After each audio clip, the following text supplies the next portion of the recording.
if he rolled back a bunch of the policies that Twitter had put in place, just bare minimum stuff, saying, you can't push certain kinds of disinformation, but there are prohibitions on manipulated media and coordinated attacks, all sorts of disinfo stuff, that alone would be a problem. So that's number one. But the bigger thing was that he could have had a real risk of tinkering with the algorithm, which is the recommendation engines and everything, to align with something that he's previously said before, which is that it's really important and essential to red pill as many people as you possibly can, which is the process by which you radicalize individuals to become further to the right. And the third is that Twitter has actually been helpful in improving the overall landscape because of their size, they're smaller, but their audience and their users are really influential.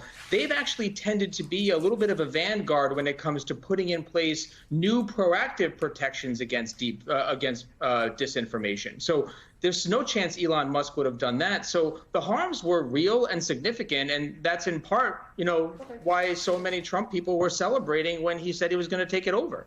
Angela, I want to give credit where credit is due, which is you and I months ago sat here and we talked about this potential deal, and you were very suspicious about the possibility of it going through. So clearly your instincts at the time strong. Your sense of why this was sort of doomed from the beginning? The big picture was that it seemed like Musk had a plan. His original financing deal, the one that Twitter accepted, and so if my instincts and my gut were off, Twitter's board should have certainly been better about this.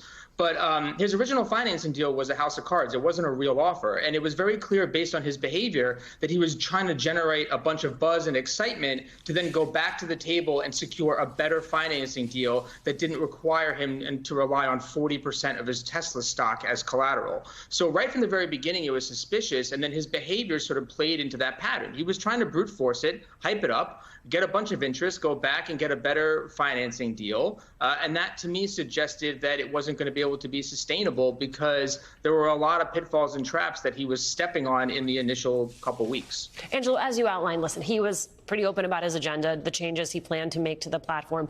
How then did all of that hurt him with advertisers?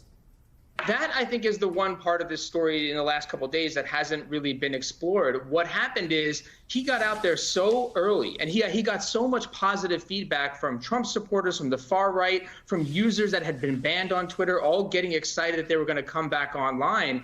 But his timing was a little bit off. See, he did a whole bunch of that hype right at a time when Twitter has this event called the Upfronts, which is when they sell about 20 to 25% of all of their ad revenue for next year. So they lock in a bunch of contracts and revenue.